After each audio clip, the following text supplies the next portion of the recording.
সকালবেলা তো উঠে একদমই হতাশ হয়ে গিয়েছিলাম এরকম একটা কাণ্ড দেখে। তারপর তো আবারও জান আসলো। তো চলুন কি হয়েছে সারাদিনটা আপনাদের সাথে শেয়ার করি।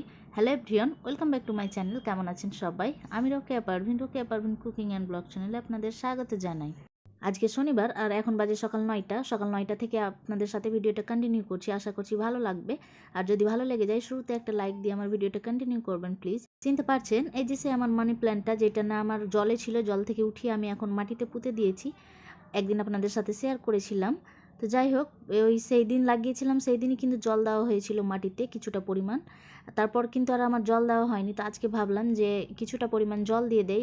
এটা যেহেতু ফুটো নেই, মানে জল বেরানোর কোনো ব্যবস্থা নেই, ওই জন্য আমি উপর থেকে কিন্তু ফিরফিরি টাইপের ঝুড়ি টাইপের কিন্তু জল দিয়ে দিচ্ছি। সকালবেলা উঠে আমি এত পরিমাণে হতাশ, এই কাণ্ডটা দেখেই।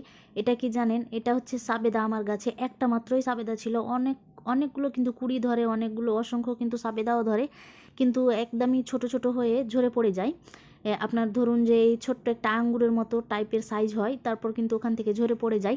আর এটা কিন্তু থেকে গিয়েছে, এটা বলে না, এটা ছিল আর একটা বড় দেখেছিল। ওইটা আপনার কেমন মানে হবে, একটা কাগজি লেবুর মতো সাইজ হবে, ওই রকম সাইজের হয়ে কিন্তু ওটা ঝরে পড়ে গিয়েছিল। আর এটা কিন্তু ছিল জানেন, অনেক আশা করে একে বড় করছিলাম। এর অনেক কাহিনী আছে, দাঁড়ান আপনাদের বলছি। তার আগে আপনাদের একটু দেখিয়ে দেই যে দেখছেন এটা কি। আশা করি একটু কিছুটা হলেও বুঝতে পারছেন। তেজপাতার গাছ, অনেকগুলো এখানে আমার তেজপাতাগুলো হয়ে গিয়েছে, আর যেগুলো একটু বড় হয়ে যাচ্ছে না, তো সেইগুলোকে এখান থেকে তুলে নেব। দেন আমি কয়েকটা দিনের জন্য এমনি রেখে দেব, আর শুকিয়ে গেলে কিন্তু এইগুলো আমি ইউজ করতে পারবো। আর আমি এর আগে 2-3টা ইউজও করে দেখে নিয়েছি, এমন মানে সুগন্ধযুক্ত একটা তেজপাতা হয়ে বেরায়, আপনাদের কি বলবো। আর এটা আমার লেবুর গাছ, দুটো ছোট ছোট লেবু ধরেছে, আর সবগুলো পাতা কিন্তু একদমই হলুদ হয়ে যাচ্ছে, জানি না কেন। আর তেমনভাবে কিন্তু পাতাগুলো লাল হয়ে গিয়ে গাছগুলো একদমই শুকিয়ে যাচ্ছে। আর এটা যেটা দেখছেন, এটা হচ্ছে ঝিঙার গাছ, উপরের দিকে উঠে যাচ্ছে লতাগুলো। যদি হয় তো খুব সুন্দরভাবে কিন্তু আমরা ঝিঙাটাও মানে খেতে পাবো। আর এটা যেটা দেখছেন, এটা হচ্ছে পুঁই শাক। এটা ফারুকনগরের পাপা স্কুল থেকে নিয়ে এসেছিল, কোথায় যেন পেয়েছে জানি না, কিন্তু ও এসে লাগিয়েছে। দুটো লাগিয়েছিল, একটা মারা গিয়েছে আর একটা থেকেছে। হ্যাঁ, চলুন তাহলে যেটা বলছিলাম আমার সাবেদার ব্যাপারে। তো সকাল সকাল উঠে দেখি না এভাবে সাবেদাটা আমার ছুটে পড়ে আছে, আর এমনভাবে হতাশ হয়েছি, মন খারাপ, যে এত যত্ন সহকারে একে রেখে যে এভাবে ছুটে পড়ে গেল, বা কেউ কি ছিঁড়ে ফেলে দিয়েছে, এই জিনিসটা ভেবে না অনেক বেশি কষ্ট পাচ্ছিলাম। তারপর ফারুকনগর পাপা হাতে নিয়ে দেখে যে এমন এক কাণ্ড, যে ও না পেকে গিয়েছে জানেন, পেকে গিয়ে কিন্তু নিজে থেকে ঝরে পড়ে গিয়েছে। আর আমরা একটা জিনিস কি ওকে লক্ষ্য করিনি কখনোই, ছুঁয়ে দেখিনি, এই জন্যই যে আমরা না যতগুলো সাবেদাকে এভাবে ছুঁয়ে দেখতে গিয়েছি বা টাচ করেছি, সবগুলো না ঝরে পড়ে গিয়েছে। এই ভয়ে কিন্তু আর আমরা কখনো কিন্তু ছুঁয়ে বা টাচ করে তেমনভাবে দেখিনি, মানে দূর থেকে যা দেখতাম। তো আজকে দেখি যে সে সকালে হঠাৎ করে এভাবে মাটিতে পড়ে, আর দেখে তো একদমই আমাদের অনেক বেশি মন খারাপ, যে কেউ কিছু ছিঁড়ে ফেলে দিয়েছে বা এরকম কিছু একটা। তো আবারও হাতে নিয়ে দেখি যে না, সেই তো পেকে গিয়েছে, বললে নিজে থেকে ঝরে পড়ে গিয়েছে, একদমই তুলতুলে টাইপের হয়ে গিয়েছে।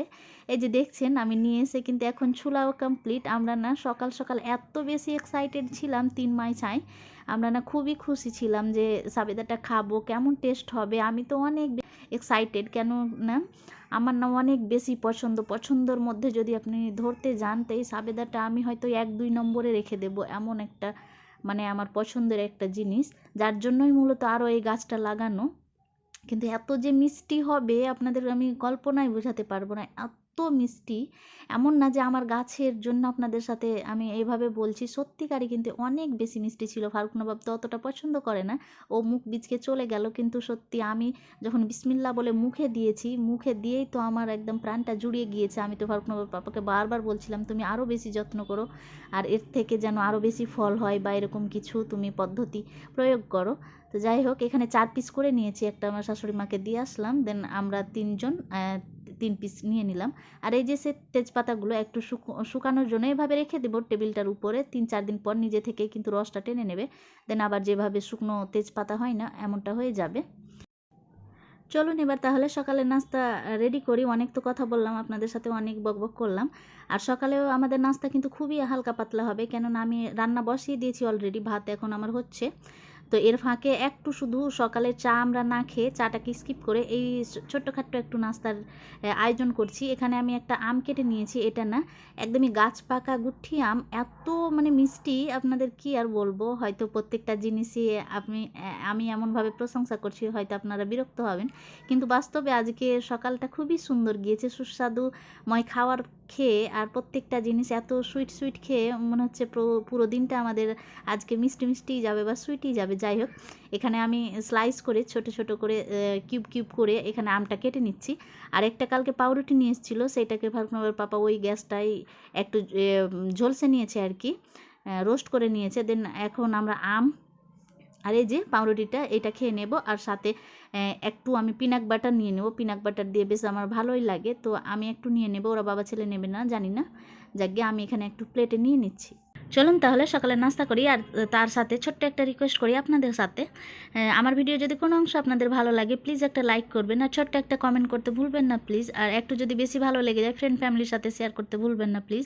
আপনাদের ছোট্ট একটা শেয়ার বাকিদের কিন্তু ভিডিও দেখতে সাহায্য করতে পারে, তো প্লিজ আপনারা চাইলে একটা ছোট্ট শেয়ার করতে পারেন। আমাদের সকালের তো নাস্তা হয়ে গিয়েছে, অফ ক্যামেরায় আমি রান্নাও করে নিয়েছি, আর এখন একটু কিছু কাচাকুচির পালা।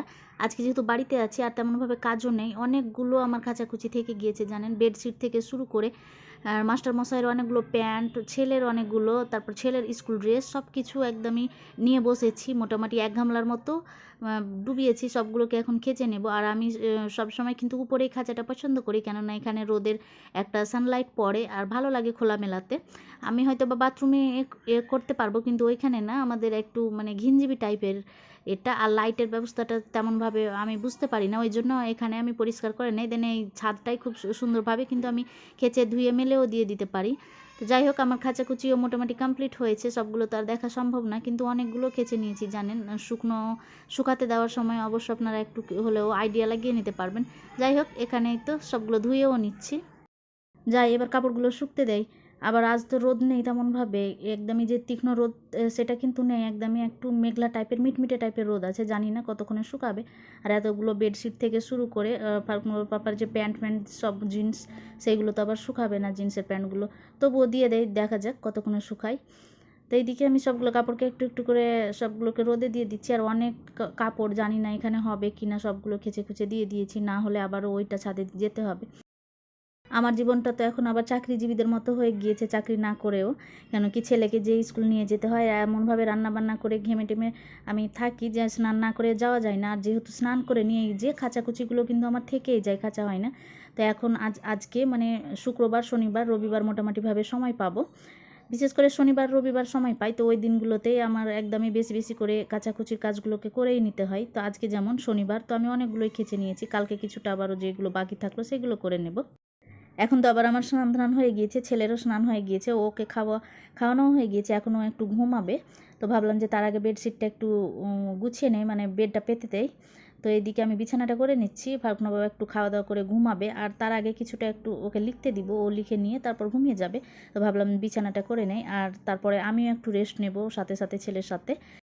আর এর জন্য তো আপনাদের কাছে বিদায় নিতে হবে, তাহলে আজকের মতো এখানেই আমি ভিডিওটা অফ করছি। আবারও নেক্সট কোনো ভিডিওতে আপনাদের সাথে দেখা হবে ইনশাল্লাহ। ততক্ষণের জন্য ভালো থাকুন, সুস্থ থাকুন, আল্লাহ হাফিজ, আসসালামু আলাইকুম।